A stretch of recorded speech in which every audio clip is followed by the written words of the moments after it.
அஸ்ஸலாமு அலைக்கும் வரஹ்மத்துல்லாஹி வபரகாத்துஹு.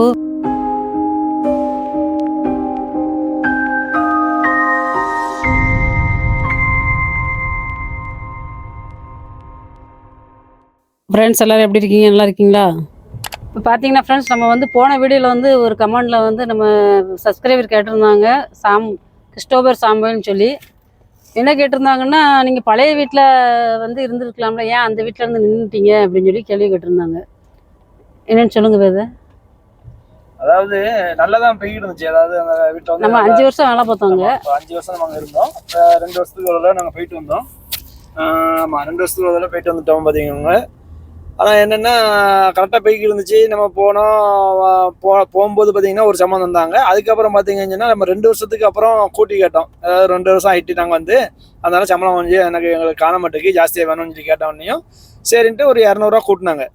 ஓகே, 200 கூட்டினதுக்கு அப்புறம் ரைட்டு பிரச்சனை இல்லை, அப்படின்னா 2 வருஷத்துக்கு ஒரு 200 கூட்டிக்காங்க அப்படின்னு சொல்லிட்டு ஆளுக்கு 200 கூட்டினோடனே சரின்னு சொல்லிட்டு அது அப்படியே போய்கிட்டு இருந்துச்சு. அதுக்கப்புறம் பார்த்தீங்கன்னா 5 வருஷம் முடிஞ்சு. 2 வருஷத்துக்கு அப்புறம் நான் கூட்டி கேட்கவே இல்லை. அதுக்கப்புறம் கேட்கவே இல்லை. 200 இருந்தாங்களோ அதுக்கப்புறம் நான் கேட்கவே இல்லை.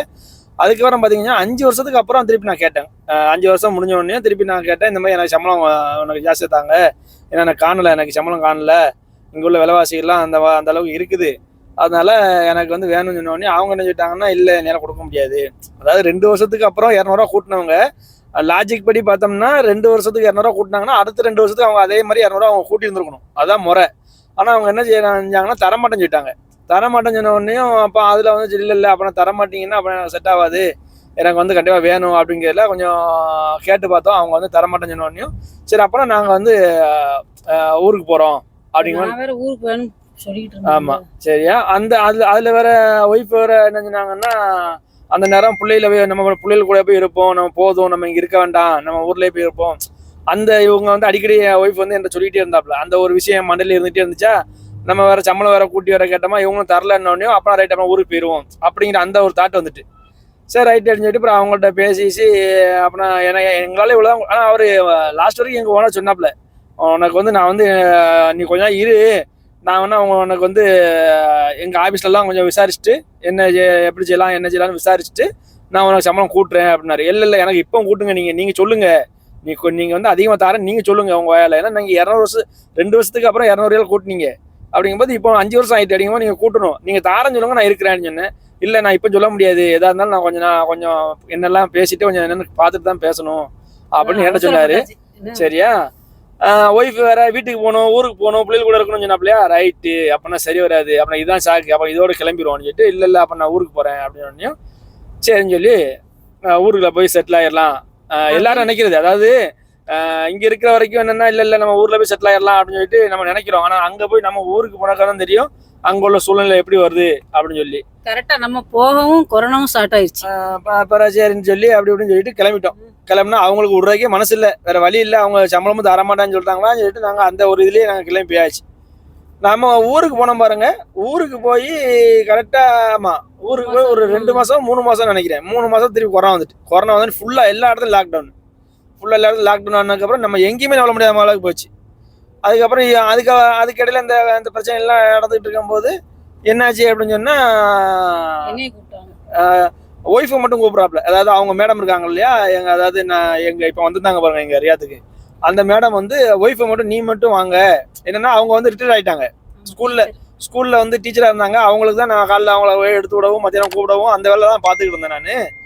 அவங்க ரிட்டையர் ஆனவொடனே நினச்சிட்டாங்கன்னா அவங்களுக்கு டிரைவர் தேவையில்லாமல் போயிட்டு, எனக்கு ஹவுஸ் மேட் மட்டும் தான் தேவை, நீங்கள் மட்டும் வாங்கன்னு சொல்லி என்னோட ஒய்ஃபை அவங்க கூப்பிட்டாங்க. நீங்கள் மட்டும் வாங்கன்னு சொல்லி நான் தான் சொன்னேன், இல்லை வந்தால் 2 பேரும் வருவோம், தனியாலாம் நான் அனுப்ப மாட்டேன் என்ன அப்படின்னு நான் சொல்லிட்டேன். நான் சொன்ன உடனே அப்படி அவங்க அப்படின்னா எனக்கு வேண்டாம், 2 பேர்னா எனக்கு வேண்டாம், ஒரு ஆள் இருந்தால் போதும் அப்படிங்கன்னா அவங்க சொன்னாங்க.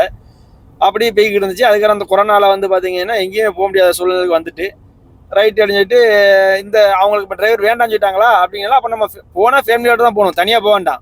ஏன்னா நான் ஒய்ஃப் தனியாக போக வேண்டாம், என் கூட இருக்கட்டும். இப்போ நம்ம வெளிநாட்டுக்கு வந்ததே பார்த்தீங்கன்னா என் கூட இருக்காப்ல அப்படிங்கிற ஒரே காரணத்துக்காக நான் கூட்டே வந்தேன். ஏன்னா தனியாக இது வரைக்கும் நம்ம வெளியே எங்கேயுமே அனுப்புனது கிடையாது. ஊரில் இருக்கும்போது அப்படிதான், தனியாக எதுவும் வேலைக்கெல்லாம் எங்கேயுமே அனுப்ப மாட்டேன். என்ன நான் ஊரில் இருக்கும்போது எப்படின்னா நான் வேலைக்கு போவேன், நான் கொண்டு வர வச்சு சமாளிப்பாப்புல. இங்கே ஃபாரினுக்குன்னு இப்போ ஃபஸ்ட்டு ஹைலுக்கு வந்தோம் பாருங்க. அங்கே எப்படின்னா ஃபஸ்ட்டு ரெடி ஆகிட்டு இருக்கும்போது ஒய்ஃபாக தான் சொன்னாப்புல, நானும் உங்க கூட வாரனே, ஃபேமிலி விசா வந்தால் நல்லா இருக்கும்னா நானும் உங்க கூட வரேன், வந்தேன்னா அவங்களுக்கு சாப்பாடு எப்படிலாம் செய்யறதுக்கு உங்களுக்கு நான் செஞ்சுக்கிடுவேன்ல வச்சுக்கிடுவேன்ல, உங்க கூட இருந்துக்கிடுவேன்ல, உங்க கூட தானே இருக்க போறேன் அப்படின்னு சொன்னாப்ல. சரி ரைட்டு அப்படி நானும் யோசனை ஆர்வ குளர்ல கிளம்பி வந்துட்டேன். அப்படி சரி ரைட்டு அப்படின்னா பிரச்சனை இல்லை அப்படின்னு சொல்றாப்லையே அப்படின்னா அந்த மாதிரி செய்யலாமே அப்படின்னு சொல்லிட்டு தான் நாங்கள் அப்புறம் ஃபேமிலி விசாவா ரெடி பண்ணோம். அல்ஹம்துலில்லாஹ் எங்களுக்கு ஃபேமிலி விசாவை கிடச்சி அப்படிதான் நாங்கள் ஹைலுக்கு வந்தோம் ஃபர்ஸ்ட். சரியா, அந்த கதை இருக்கு நம்ம சேனல்ல, அதையும் வைக்கிறோம் பாருங்க. ஆமா. அதுக்கப்புறம் என்ன ஆச்சு அப்படின்னா அப்படி போய்கிட்டு இருந்துச்சு. அதுக்கப்புறம் தான் சரின்ட்டு ரொம்ப ஊருக்கு இங்கேருந்து போயிட்டோமா 5 வருஷம் முடிச்சுட்டு நாங்கள் போய் அங்கே கொரோனாலாம் வந்துச்சு. ரொம்ப கஷ்டங்கள், ரொம்ப சரியான கஷ்டங்கள்லாம் பட்டு அதுக்கப்புறம் அதாவது அவங்க அந்த வீட்டுக்கு ஏன் வரல அப்படிங்கிற காரணம் வந்து அந்த மேடத்துக்கு வந்து ஸ்கூல் ரிட்டையர்ட் ஆகிட்டாங்க. அந்த ஒரு காரணத்துக்காண்டி அவங்களுக்கு இப்போ டிரைவர் தேவைப்படலை. அதனால அந்த வீட்டுக்கு நம்ம போக முடியல. அவங்களுக்கு வந்து என்ன சொல்றது, அதாவது எடுக்கணும் எடுத்திருப்பாங்க. இப்போ சம்பளம் ஒன்றும் பிரச்சனை இல்லை. ஏன்னா நம்ம பேசுனது எப்படி நம்ம ஒரு ஆர்வக்கூடாது ஊருக்கு போகணும்னு சொல்லி நான் ப்ரெஷர் பண்றதுனால தான் இவங்களும் சரி கிளம்பு அப்படின்னு சொல்லி அந்த ஒரே சாக்கில் கிளம்பிட்டாங்க. சரியா, இதுதான் ரீசன், வேற ஒன்றும் கிடையாது. சண்டை எல்லாம் எதனால பிரச்சனை, ஏன்னா இப்ப அப்படியே ஃபேமிலி. ஆமா, அதாவது எப்படின்னா என்ன சொல்றது, இப்போ ஒரு சண்டை என்னன்னு நம்ம போட்டு அப்படி கிளம்பி தான் வச்சுக்கோங்களேன், இந்த அளவுக்கு நம்ம பேச மாட்டோம் இல்லையா, பேச மாட்டோம் வைக்க மாட்டோம், திருப்பி நம்ம அவங்கள்ட்ட பேச முடியாது வைக்க முடியாது. அல்ஹம்துலில்லாஹ் இது வரைக்கும் அவங்க பேசுவாங்க வைப்பாங்க வாங்குவாங்க, வந்தா வாங்க இப்ப கூட சொல்லிட்டு போயிருக்காங்க கண்டிப்பா நீங்க வரணும், ஹைலுக்கு வரணும், நீங்க பக்ரீத் லீவுக்கு வந்து ஹைலுக்கு வாங்க, வீட்டுக்கு வாங்க, நீங்க வீட்டுக்கு வந்தா நீங்க உங்களுக்கு தங்குறதுக்கு இடம் இருக்கு, ஒரு வாரம் தங்கிட்டு போங்க அப்படிங்கிற மாதிரி சொல்லிட்டு போயிருக்காங்க. 600 கிலோமீட்டர். சரியா, ஏன்னா அவங்க மக ஹஸ்பண்ட் வந்திருந்தாங்க, ஹஸ்பண்ட் நான் பேசினேன், எதில் வந்தீங்கன்னா கார்ல தான் வந்தேன்னு சொன்னாங்க அவங்க. அப்புறம் அவங்கள்ட்ட கேட்டேன் நான் எவ்வளோ நேரம் ஆகுது உங்களுக்கு அப்படின்னு. 5 மணி நேரம் ஆயிடுது, எத்தனை கிலோமீட்டர் இருக்குன்னு சொன்னதுக்கு அவங்க தான் சொன்னாங்க 600 கிலோமீட்டர் இருக்கு அப்படின்னு சொன்னாப்புல. சரியா, அதனால நல்ல ஃபேமிலி நல்ல இது. ஆனால் அவங்களுக்கு இப்போ ஆள் தேவையில்லை அப்படிங்கிறனால நம்மளால போக முடியல, வேற ஒன்றும் கிடையாது. இப்போ இந்த வீட்டுக்கு வந்ததுமே பார்த்தீங்கன்னா ரொம்ப கஷ்டப்பட்டு ஒவ்வொருத்தையா கொடுத்து எடுத்து ஒவ்வொருத்தையா மாறி பாஸ்போர்ட் மாற்றி ஏற்றி போய் அதுக்கப்புறம் ஃபேஸ்புக்கில் ஒரு ஆடு பார்த்து அந்த ஆடு மூலியமா தான் நான் இது போனேன். இந்த வீடு எனக்கு கிடச்சி. தென்காசியில் ஒரு ஏஜென்ட்டு அவங்க தான் ஃபேஸ்புக்கில் ஆடு போட்டிருந்தாங்க. அப்புறம் அவங்ககிட்ட பேசிக்கிட்டு இருக்கும்போது அந்த இது வழியாக வந்தது தான் இந்த வீட்டு வேலை. அல்ஹம்துலில்லாஹ் இந்த வீடுமே அல்ஹம்துலில்லாஹ் அல்லாஹ் வந்து எங்களுக்கு லேசாகி தந்திருக்கான். நாங்கள் ஹைலில் எப்படி இருந்தோமோ அதே மாதிரி இந்த வீடும் எங்களுக்கு அமைஞ்சிச்சு. அதனால நல்லபடியாக போய்கிட்டு இருக்கு ஃப்ரெண்ட்ஸ். ஓகே, அதாவது நாங்கள் வந்து அங்கே போக வேண்டாம் இல்லை, அங்கே வந்து நீங்கள் ஏன் போகல அப்படின்னு நீங்கள் ஒருத்தவங்க கமெண்ட் கேட்டிருந்தாங்க. இப்போ அவங்களுக்கு தான் நம்ம கேட்டிருந்தாங்க, அதே கமெண்ட் கேட்டிருந்தாங்க. ஸ்ரீராம் சாரா? சரி. அதாவது இதுதான் காரணம், வேற ஒன்றும் காரணங்கள் கிடையாது, இதுதான். மற்றபடி நீங்கள் சொன்ன மாதிரி அங்கே நம்ம இப்போ அவங்களுக்கு டிரைவர் தேவை இருந்துச்சுன்னு வச்சுக்கோங்களேன், கண்டிப்பாக நம்மளை கூப்பிட்டுருவாங்க. இப்போ நம்மளை கூப்பிட்டுருப்பாங்க அவங்க, ஏன்னா நம்மளை பற்றி அவங்களுக்கு எல்லாமே தெரியும், நம்ம என்ன டைப்பில் இருக்கிறோம், நம்ம எப்படி வண்டியை எடுப்போம் வைப்போம்னு எல்லாமே அவங்க தெரியும். ஏன்னா எங்கள் ஓனர் அங்கே உள்ள ஓனர் அடிக்கடி என்னை பற்றி சொல்லிகிட்டே இருப்பார், உனக்கு வந்து மூக்கு அதை கொய்ஸ் அடிப்பார். மூக்கு கொய்ஸ் அடிஞ்சேன்னா எப்படின்னா மூளை ஜாஸ்தியாக இருக்குது அப்படிம்பாரு. என்னன்னா ஒரு தடவை நான் அந்த ரூட்டுக்கு போயிட்டு வந்துட்டேன்னா, நான் போன புதுசு இல்லையா, சவுதிக்கு நான் போன புதுசு அங்கே ஹைலில். அப்படிங்கும்போது அவங்க ஒரு தடவை இங்கே கூட்டு போயிட்டாங்கன்னு வச்சுக்கோங்களேன், அடுத்தப்ப அந்த ரூட்டுக்கு நான் கரெக்டாக போயிட்டு வந்துடுவேன். அவர் எங்கேயா நின்று ஃபோன் பண்ணுவார், இப்போ லொக்கேஷன் இருக்கு, அப்போல்லாம் எனக்கு வந்து லொக்கேஷன்லாம் போட மாட்டாங்க. சின்ன ஊர் தான். ஆமாம், இங்கே லொக்கேஷன் தான் போட்டு நம்ம அங்கிட்டு போகிறோம். அந்த ஊரை பார்த்தீங்கன்னா லொக்கேஷன்லாம் போட மாட்டாங்க. ஒரு தடவை கூட்டு போவாங்க, இந்த இடத்துக்கு வா அப்படின்னு சொல்லி அடுத்தப்ப சொல்லுவாங்க. அதே மாதிரி இவர் என்ன செஞ்சார், ஒரு தடவை அங்கே போய் நின்றுட்டு எனக்கு ஃபோன் பண்ணி இந்த இடத்துல நிற்கிறேன், இங்கே வந்துருங்க, எங்கள் ஃபேமிலியை கூட்டு வாங்கன்னு. ஃபேமிலியை கூட்டு நைட்டு போயிட்டு இருக்கேன். நான் நைட்டு போய் விட்டோன்னே அவருக்கு சந்தோஷம் தாங்க முடியல. அப்பா சூப்பராக கொண்டு வந்துட்டு அப்படியாக்கும் இந்த கொய்ஸ் அப்படியாக்கும் ரொம்ப பாராட்ட ஆரம்பிச்சாரு. அவர் எப்பவுமே அப்படிதான் செய்வாரு. நம்ம ஆளு ரொம்ப ஒரு தங்கமான மனுஷன் அவரு. கபில் முன் யோசனை பண்ண. ஆனா அதான் இருக்க கொஞ்சம் அட்ஜஸ்ட் பண்ணி இருந்தோம்னா கொஞ்சம் சொன்ன மாதிரி இருந்துருக்கலாம். அங்க நம்ம ஊருக்கு போனோம் அப்படின்னு நினைச்சதுனால நம்மளாக்கு எடுத்துக்கிட்டு நம்ம வந்துட்டோம், வேற ஒன்றும் கிடையாது. அதாவது என்ன சொல்றது, நல்ல ஒரு இடத்த வந்து நம்மளால தக்க வைக்க முடியல. என்னன்னா ஒரு சைத்தான் பண்ண வேலைகள், அதான் சைத்தான் பண்ண வேலை. சைத்தான் வந்து நம்ம நாக்கு முடியும். என்ன சொல்றீங்களா சைத்தான்னு? சரி என்ன சொல்லுவேன்னா என்ன, அந்த சைத்தானை வந்து அந்த கொஞ்ச நேரம், ஆமா அந்த கொஞ்ச நேரத்துல நம்மளோட மூளையை வந்து கொஞ்சம் மலங்கடிச்சு நம்மளை பேச வச்சு. இருங்க, நான் சொல்லிக்கிறேன் சப்ஸ்கிரைபர்கிட்ட, சைத்தான் சொன்னது யாரும் நீங்களே கேட்டு சொல்லுங்க கமெண்ட்ல எனக்கு. ஓகே, சைத்தானா நம்ம பேசின பேச்சுகள் தான் சைத்தான், வேற ஒன்றும் கிடையாது. சரியா ஃப்ரெண்ட்ஸ், அந்த மாதிரி தான் இருந்துச்சு. அல்ஹம்துலில்லாஹ் நல்லபடியா இந்த வீடுமே நல்லபடியா நல்ல வீடாக தான் எங்களுக்கு அமைச்சு கொடுத்துருக்கான். நல்லபடியா போய்கிட்டு இருக்கு. எல்லாரும் ப்ரேயர் பண்ணுங்க, துவா செய்யுங்க. இன்ஷால்லா நம்ம அப்படி பேசிக்கிட்டே பார்த்தீங்கன்னா வந்துட்டோம். இந்த இடத்துல இந்த லெஃப்ட் சைடில் இருக்கு பார்த்தீங்களா, இதுதான் இந்த ரயில்வே ஸ்டேஷன். இங்கே ஓகே, இங்கே இப்போ இங்கேருந்து தான் நமக்கு வந்து ஃபத்தாவுக்கு வந்து இப்போ சொல்லி அந்த இப்போ நீங்கள் கேள்விப்பட்டிருப்பீங்க, இப்போ வந்து மெட்ரோ இருந்தால் இங்கே ஓப்பன் ஆகிட்டு இந்த 1ஆம் தேதியிலேருந்து ஓப்பன் ஆயிருக்குன்னு நினைக்கிறேன். ட்ரெயின் கூட போகுது பாருங்க, உங்களுக்கு தெரியுதான்னு தெரியல. இது தென்னை மரம் மறைச்சிருக்கு. இதுதான் ஸ்டேஷன். இந்த லெஃப்ட்ல வருது பார்த்தீங்கன்னா, இதுதான் ஸ்டேஷனு. ஓகே, இந்த ஸ்டேஷன்ல இருந்து ஃபத்தாக்கு மட்டும் விட்டுருக்கதாக இப்போ சொல்றாங்க. ஓகே,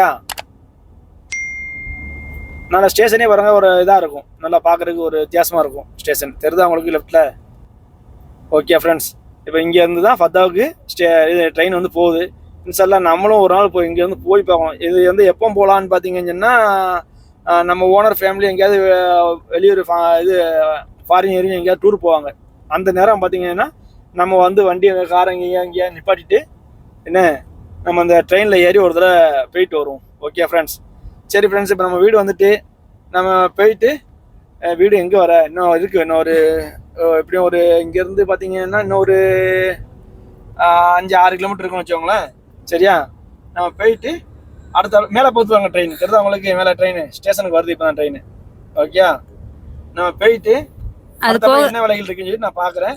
பேச சொல்லி அது போக நீங்கள் வந்து கமெண்ட் தெரியப்படுத்துங்க. நம்ம வந்து டவுட்டை வந்து நம்ம இதில் டைரெக்டாக நம்ம வீடியோவில் அடுத்தடுத்த வீடியோக்குள்ள நம்ம வந்து கமெண்ட் கிளியர் பண்ணுவோம். ஓகே ஃப்ரெண்ட்ஸ், அதாவது எப்படின்னா நீங்கள் கமெண்ட்ல கேளுங்க, ஏதாவது முக்கியமான கேள்விகள் வந்து உடனே சொல்லிடுவோம். முக்கியமான கேள்விகள் வந்துச்சுன்னா நம்ம அதாவது நோட் பண்ணி வச்சுட்டு நான் உங்களுக்கு இதை அந்த வீடியோலயே உங்களுக்கு நான் விளக்கம் கொடுக்குறேன். அது போக ஸ்ரீராம் சார் வந்து ஒரு கமெண்ட் போட்டிருந்தாங்க, சமையல் பாத்திரம் வந்து ஏன் எவர்சில்வர் பாத்திரம் யூஸ் பண்ண மாட்டேங்கிங்க, அலுமினிய பாத்திரம் ஏன் யூஸ் பண்றீங்க அப்படின்னு. அதாவது என்ன சொல்றாப்ல, நானும் அவர் தான் சொன்னேன் சார். அதாவது என்ன சொன்னேன்னா, ஆமா நீங்க அந்த சில்வர் பாத்திரத்துல யூஸ் பண்ணலாம்லன்னு சொன்னதுக்கு என்ன சொல்றாங்கன்னா, கீழே அந்த இதுல அடியை வந்து பிடிக்க ஆரம்பிச்சிடும். சில்வர்ல வந்து தாளிக்கலாம் முடியாது, வைக்க முடியாது.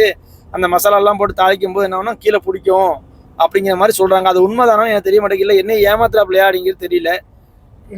வைக்கணும், அது கேஸ் கிடையாது நம்மள்ட்ட, அந்த கரண்ட் அடுப்பு சட்டுன்னு நம்மளுக்கு வந்து அடுப்புகளும் சரியில்லாம இருக்கு. நம்ம அடுப்பு சரியில்லாம சில நேரங்கள் என்ன ஆகுதுன்னா, அது வந்து என்ன ஆகுதுன்னா பாத்தீங்கன்னா, சில்வர் ஐட்டம் வந்து லேசாவுள்ள ஐட்டமா இருக்கு ஒண்ணு. இன்னொன்னு வந்து என்னன்னா, நம்ம கரண்ட் அடுப்பு அடிக்கிறதுனால கரண்ட் சில நேரங்கள் அதிகமா வந்துருது. அந்த நேரம் வந்து என்ன ஆகுதுன்னா ஃப்ரெஷரா எரிய ஆரம்பிச்சிருது, அந்த அதிகமான பவர்ல எரிய ஆரம்பிச்சிருது.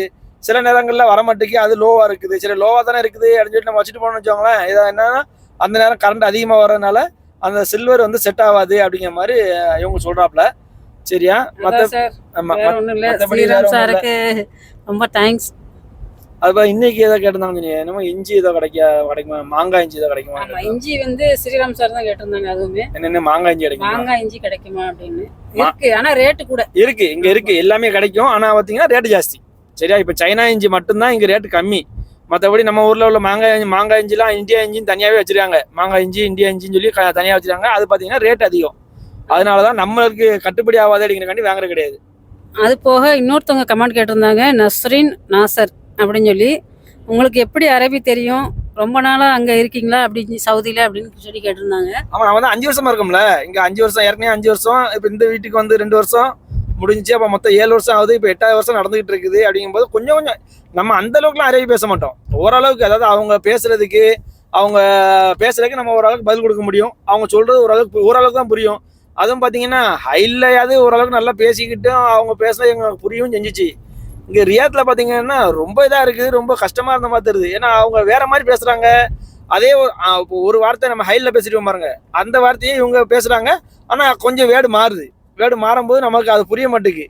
திருப்பி உங்கள்கிட்ட என்ன திருப்பி கேட்டு அதுக்கப்புறம் அவங்க நம்மளை புரிய வைக்கிறாங்க. ஓரளவுக்கு ரொம்ப எல்லாம் பேசணும்னு சொல்ல முடியாது, ஓரளவுக்கு பேசிட்டு இருக்கோம், அவ்வளவுதான். அதே மாதிரி எல்லா பொருளுக்கும் இது தெரியுமா அப்படிங்கிறதும் சொல்ல முடியாது. சில பொருளுக்கு தெரியும், சில பொருளுக்கு தெரியாது. ஏன்னா நம்ம இங்க வேலைக்கு வந்திருக்கோம்னா எல்லா வேர்டும் நமக்கு தெரிஞ்சிரும் அப்படின்னு சொல்ல முடியாது. ஒருத்தவங்க முக்கியமான நம்ம அடிக்கடி நம்ம யூஸ் பண்றது, முக்கியமான இது பொருள் நம்ம வாங்க போறது, அதோட பேர் மட்டும் நமக்கு தெரியும், அதோட பேச்சு மட்டும் தெரியும். மற்றபடி வேற ஃபுல் பேச்சு, ஃபுல் இது பொருளுக்குள்ள அர்த்தங்கள் எதுவுமே தெரியாது எங்களுக்கு. அது போக முடிஞ்ச அளவுக்கு செஞ்சு சமாளிச்சுக்கிட்டு இருக்கிறோம். 7 வருஷம் ஆச்சு. அது போக இன்னொருத்தவங்க கமெண்ட் கேட்டிருந்தாங்க, ஃபைரோஸ் பானுன்னு சொல்லிட்டு, அக்கா எனக்கு வேலை வேணும் கிடைக்குமா அப்படின்னு சொல்லி. அவங்க வந்து இன்ஸ்டாகிராம்ல வாங்க கால் பண்ணுங்க. ஏன்னா இதுல நம்பர் வந்து நம்ம பிரைவேட், அதுல எப்படி சொல்றது, பப்ளிக்ல போட முடியாதா? பப்ளிக்ல போட முடியாது. நீங்க இன்ஸ்டாகிராம்ல வந்தீங்கன்னா உங்களுக்கு எங்க நம்பர், ஏதாவது என்னோட ஒய்ஃப் நம்பரை கொடுப்போம். நம்பரை கொடுத்தோம்னா நீங்க அவங்களுக்கு நீங்க டைரக்டா இன்ஸ்டாகிராம்ல இல்லைன்னா என்னோட ஒய்ஃபோட வாட்ஸ்அப் நம்பர் உங்க தாரோம். நீங்க வாட்ஸ்அப்ல கூட பேசிக்கலாம். ஓகே, அதனால நீங்க ஃபர்ஸ்ட் வர்றது வந்து இன்ஸ்டாகிராம்ல வாங்க, தனியா மெசேஜுக்கு வாங்க. மெசேஜுக்கு வந்து அவங்கள்ட்ட பேசிக்கோங்க. நீங்க பேசிட்டு அதுக்கப்புறம் வாட்ஸ்அப் நம்பர் வாங்கி நீங்க அவங்கள்ட்ட பேசிக்கோங்க. ஓகே, பாத்தீங்கன்னா இது வந்து ஃபைரோஸ் பானுக்கு சரி அவங்க கேட்டிருந்தாங்க. அதே மாதிரி 2-3 பேர் கேட்டிருந்தாங்க அந்த கமெண்ட்ல. அது வேற வீடியோல இன்னொருத்தவங்க கேட்டிருந்தாங்க, வேலை இருக்கா எனக்கு சொல்லுங்க அப்படின்னு சொல்லி. இன்ஸ்டாகிராம்ல வாங்கன்னு சொன்னேன். இன்னும் வரல. அவங்ககிட்ட சிலர் என்ன சொல்கிறாங்க, இன்ஸ்டாகிராம் என்கிட்ட இல்லை, வாட்ஸ்அப் தான் இருக்குது அப்படின்னு சொல்லி சொல்கிறாங்க. சும்மா வேறு யார் இதுலேருந்து ஒரு இன்ஸ்டாகிராம்லேருந்து ஒரு ஐடியில் உங்க பேரை போட்டு நீங்க ஆமாம் சொல்லுங்க. உங்கள் பேரை போட்டு எனக்கு ஒரு சலாம் சொல்லி போட்டிருந்தீங்கன்னா நான் உடனே உங்களுக்கு வந்து கால் பண்ணி பேசுவேன். அப்படி இல்லாட்டா வாட்ஸ்அப் நம்பரு கொடுக்குறா இருந்தாலும் கொடுக்கலாம், ஒன்றும் பிரச்சனை இல்லை. ஓகே ஃப்ரெண்ட்ஸ், நம்ம வீடு வரப்போகுது. நம்ம சேனலை சப்போர்ட் பண்ணுங்கள், சப்ஸ்கிரைப் பண்ணுங்கள், கமெண்ட் பண்ணுங்கள், ஷேர் பண்ணுங்கள். மீண்டும் அடுத்த வீடியோவில் சந்திப்போம். அஸ்ஸலாமு அலைக்கும் வரஹ்மத்துல்லாஹி வபரகாத்துஹு.